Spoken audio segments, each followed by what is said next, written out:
5 ఏళ్ళు అంతకంటే ఎక్కువ శిక్ష పడే క్రిమినల్ కేసుల్లో 30 రోజులు అరెస్ట్ అయితే సీఎం అయినా, పిఎం అయినా, కేంద్ర మంత్రి అయినా, రాష్ట్ర మంత్రి అయినా అవుట్. ఇవాళ కీలకమైన బిల్లు ప్రవేశపెట్టబోతోంది సార్ కేంద్రం పార్లమెంట్లో. సో ఇప్పటికే కాంగ్రెస్ ఆరోపణలు చేస్తోంది, విపక్ష ప్రభుత్వాలను కూల్చే కుట్ర ఇది, ఎన్డీఏ ముఖ్యమంత్రులను అయితే ముట్టుకోరు అని కాంగ్రెస్ చెప్తోంది. ఏంటి సార్ ఈ బిల్లు మీద మీ అభిప్రాయం ఏంటి? సాధారణంగా ప్రధానమంత్రి, ముఖ్యమంత్రి అయినా, కేంద్ర మంత్రి అయినా, రాష్ట్ర మంత్రులైనా అవినీతి పాల్పడితే శిక్ష గురి కావాల్సిందే, అనుమానం లేదు. వాళ్ళు పదవుల్లో ఉండడం రాజ్యాంగానికి అవమానం, ప్రజాస్వామ్యానికి అవమానం, రాజ్యాంగ విలువలకు అవమానం, సుపరిపాలన అనే కాన్సెప్ట్కి విరుద్ధం. దాంట్లో ఎవరికీ డిస్ప్యూట్ లేదు, ఇలాంటి బిల్లు రావడాన్ని ఆహ్వానించాలి. కానీ ఈ బిల్లు ఏ కాంటెక్స్ట్లో వస్తుంది? What is the political context around the bill? నిజంగానే మీరు దేశంలో అవినీతి విషయంలో ఒకే రకంగా ఉంటే ఈ బిల్లు తెచ్చినప్పుడు మనం దీని గుడ్ ఇంటెన్షన్స్ అనుకోవచ్చు. ఉదాహరణ అశోక్ చౌహాన్ అవినీతి పరుడని బీజేపీ పోరాడింది. పార్లమెంట్లో నిర్మలా సీతారామన్ యూపీఏ కాలంలో కుంభకోణాల జాబితాలపై ఒక పెద్ద నోటిస్తే అందులో ఒక సబెడింగ్ అశోక్ చౌహాన్ ఆదర్శ్ సొసైటీ కుంభకోణం. పార్లమెంట్లో అశోక్ చౌహాన్ పేరు పెట్టి ఆదర్శ్ సొసైటీ కుంభకోణం అని చెప్పి వారం రోజులు తిరగకముందే ఆదర్శ్ సొసైటీ కుంభకోణంలో ప్రధాన నిందితులైన అశోక్ చౌహాన్ బీజేపీలో చేర్చుకొని రాజ్యసభ టికెట్ ఇచ్చి మహారాష్ట్రలో చీఫ్ క్యాంపెయినర్ చేశారు. మీ ఆనెస్టీ ఎక్కడ పోయింది చెప్పండి నాకు. మీకు ఇంకొక ఉదాహరణ చెప్తాను. మీకు కాంగ్రెస్లో ఉంటే సిబిఐ కేసులు, హేమంత్ బిశ్వాస్ శర్మ కాంగ్రెస్లో ఉన్నప్పుడు కేసులు, ఇప్పుడు ఏమైనా ఆయన మీద ఒక్క కేసు, సింగిల్ కేసులైనా ఆయన ఏమైనా పోయాడా? జగన్మోహన్ రెడ్డి ఒక ఉదాహరణ. 11 ఏళ్ళుగా జగన్మోహన్ రెడ్డి బెయిల్ పైన ఎలా ఉండగలిగాడు? అరవింద్ కేజ్రీవాల్ జైలుకి వెళ్తాడు, హేమంత్ సోరెన్ వెళ్తాడు, మనీష్ సిసోడియా వెళ్తారు. మరి ఎందుకు జగన్మోహన్ రెడ్డి ముట్టుకోరు? సో ఇది రాజకీయం కాదా? మీకు ఇన్ని ఉదాహరణలు, ఇంకా ఇట్లా 100 ఉదాహరణలు చెప్పచ్చు మీకు. ఈ మధ్య మమతా బెనర్జీ, అభిషేక్ బెనర్జీపై కూడా సిబిఐ, ఈడీ కేసులు ఉన్నాయి. ఏమైంది? కామైపోయేది కదా. మమతా బెనర్జీ కామైపోయింది, దూకుడు లేదు, ఏమీ లేదు కదా.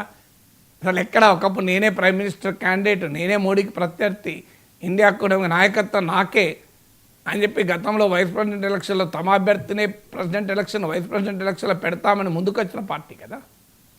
మరి ఇప్పుడు ఏమైతున్నాడు కాంగ్రెస్? అఫ్కోర్స్ ప్రతిపక్షాలతో ఉంది, కానీ ఆ దూకుడు ఎక్కడ పోయింది? అందరికి తెలియదు ఎందుకు పోయిందో. అభిషేక్ బెనర్జీ పైన ఈడీ కేసు వల్ల పోయింది. సో ఇందుకు భిన్నంగా అరవింద్ కేజ్రీవాల్ని అయితే జైలు పంపుతారు, హేమంత్ బిశ్వాస్ శర్మ మీకు పంపరు, హేమంత్ సోరెన్ పంపుతారు. ఇది ఎందుకు మనీష్ సిసోడియా పంపుతారు? మరి ఈ బిల్లు దేనికి తెస్తున్నట్టు అర్థం కావడం లేదా? అరవింద్ కేజ్రీవాల్ జైల్లో ఉన్న ఢిల్లీ ముఖ్యమంత్రిగా రాజీనామా చేస్తానికి నిరాకరించాడు.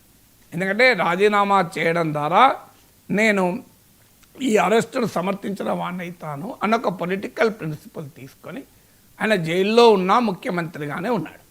రాజ్యాంగంలో ఎక్కడా జైల్లో ఉంటే ముఖ్యమంత్రి తొలగించాలని లేదు కనుక కోర్టులు కూడా అదే విషయాన్ని తెలిపాయి. ఇప్పుడు ఆ పరిస్థితి మళ్ళీ రావద్దు, ప్రతిపక్ష నేతలు ముఖ్యమంత్రులు జైల్లో పెట్టి వాళ్ళ పదవులు తీసేయాలన్నది ఎత్తుగడ. లేకపోతే మీకు ఆనెస్టీ ఉంటే అశోక్ చౌహాన్ ఎందుకు చేర్చుకుంటారు? అజిత్ పవార్ సాక్షాత్తు నరేంద్ర మోడీ వచ్చి, వేరే వాళ్ళు కూడా కాదు, 70,000 కోట్ల కుంభకోణం అని అన్నాడా లేదా? సో దీనికి ఆన్సర్ లేదా? చంద్రబాబు నాయుడు 2019 లోక్సభ ఎలక్షన్లో నరేంద్ర మోడీ అవినీతి పరుడు అన్నాడా లేడా? మీకు గుర్తు తెచ్చుకుందాం ఒక్కసారి. పోలవరంకో ఏటీఎం బందీ అని అన్నాడా లేదా? మరి చంద్రబాబు నాయుడుతో మీరు ఇప్పుడు మైత్రి చేసినాక కేసులు ఏమైనా ఉన్నాయా? అసలు జగన్మోహన్ రెడ్డి మీద లేవు కదా. చంద్రబాబు నాయుడు మీద అన్నాడు, పెద్ద కేసులు కూడా లేవు. జగన్ పెట్టిన స్కిల్ డెవలప్మెంట్ కేసే తప్ప. జగన్మోహన్ రెడ్డి పైన అయితే ఉన్నాయని సిబిఐ, ఈడీ కేసులే కదా. మీరు జగన్మోహన్ రెడ్డిని అవినీతి పరుడు అన్నడా లేరా నరేంద్ర మోడీ? 2014 ఎన్నికలప్పుడు आपको స్కీమ్ ఆంధ్రప్రదేశ్ होना बोले तो एनडीए को वोट डालो, స్కామ్ ఆంధ్రప్రదేశ్ होना बोले तो జగన్ को वोट डालो అని చెప్పినా లేదా? మరి స్కామ్ ఆంధ్రప్రదేశ్ ప్రతినిధిగా మీరే వర్ణించిన జగన్మోహన్ రెడ్డి ఏమైనా అవుతుందా? మనం ఇవన్నీ చూసిన తర్వాత ఈ 130వ 130th కాన్స్టిట్యూషనల్ అమెండ్మెంట్ ఇది. ఆర్టికల్ 164, ఆర్టికల్ 75, ఆర్టికల్ 239 ఏలకు సవరణ చేస్తూ ప్రధానమంత్రి కానీ, ముఖ్యమంత్రి కానీ, కేంద్ర మంత్రులు కానీ, రాష్ట్ర మంత్రులు కానీ, కేంద్రపాలిత ప్రాంతాల పాలించేవారు కానీ 5 ఏళ్ల కన్నా ఎక్కువ శిక్ష పడి 30 రోజుల కన్నా ఎక్కువ జైల్లో ఉంటే వాళ్ళ పదవి తీసేయాలి. In principle we have to welcome it, in practice it is a conspiracy. ప్రిన్సిపల్గా అభ్యంతరమే లేదు, డెఫినెట్గా వెల్కమ్ చేయాలి, అనుమానమే లేదు. కానీ దాని వెనకాల ఉన్న పాలిటిక్స్ చూస్తే క్లియర్గా ఇది కాన్స్పిరసీ అని అర్థమవుతుంది కదా. ఎందుకంటే దేశంలో సిబిఐ ఈడీ పెట్టిన 95% కేసెస్ ప్రతిపక్షాలపైనే, అందులో కన్విక్షన్ రేటు నెగ్లిజిబుల్. ఇది చూసిన తర్వాత ఎవరికైనా ఏమనిపిస్తుంది, దీనిలో నిజాయితీగా ఉన్నారా? మీకు రాజకీయ ప్రయోజనాలకు గట్టిగా ఎవరైనా నిలబడితే, ఆ ముఖ్యమంత్రి కనుక మీ రాజకీయ ప్రయోజనాలకు వ్యతిరేకంగా నిలబడితే ఏదో ఒక కేసు పెడతారు. ఏముంది ఆ కేసులో, మన దేశంలో కన్విక్షన్ రావడం పెద్ద కష్టమేం కాదు. 30 రోజులు జైల్లో పెట్టడం కూడా కష్టమేం కాదు. 30 రోజులు జైల్లో ఉంటే కథం ముఖ్యమంత్రి పడిపోతుంది. పోతే ఏమవుతుంది, దీంట్లో బిల్లులో ఒకవేళ జైలు నుంచి బయటకు వచ్చాక ఆయన మళ్ళీ ముఖ్యమంత్రిగా చేపట్టచ్చు. ఏం చేస్తారో జార్ఖండ్ చూస్తే అర్థం కాలేదా? అరవింద్ కేజ్రీవాల్ రాజీనామా చేయలే, బీజేపీ ఎత్తుగడల్ని అడ్డుకున్నాడు. హేమంత్ సోరెన్ ఆయన ఒక స్టాండ్ తీసుకొని రాజీనామా చేశాడు. ఏం చేశారు మీరు? హేమంత్ సోరెన్ ప్లేస్లో ఇంకోరిని తాత్కాలికంగా ఆ పార్టీ కూర్చుండబెట్టింది. హేమంత్ సోరెన్ రిటర్న్ వచ్చే వరకు ఆయనను మీ వైపు లాక్కున్నారు. మన కళ్ళ ముందు జరిగిందే కదా ఇది. పేరేంటి, సో ఆయన లాక్కున్నారా లేదా? లాక్కొని ఆఖరికి ఆయన హేమంత్ సోరెన్ పైనే తిరుగుబాటు చేసి ఇప్పుడు బీజేపీ నాయకుడు అయిపోయాడు ఆయన.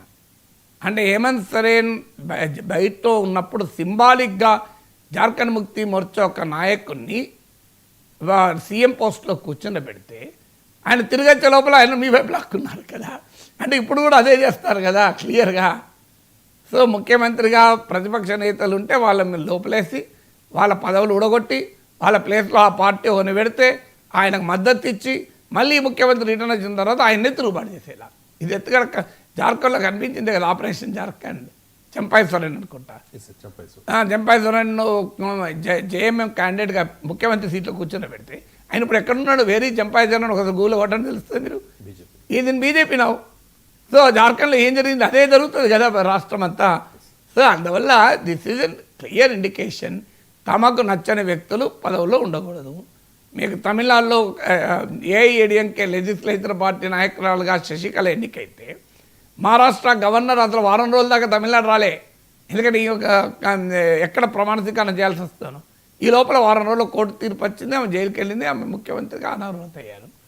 సో ఇవన్నీ రాజకీయాలు చూసిన తర్వాత ఈ బిల్లును, ఈ రాజ్యాంగ సవరణ బిల్లును నిజంగా రాజకీయాల్ని ప్రక్షాళన చేసేందుకు, దేశంలో అవినీతి రహిత రాజకీయాలను సాధించడం కొరకే చేశారని నమ్మమంటారా?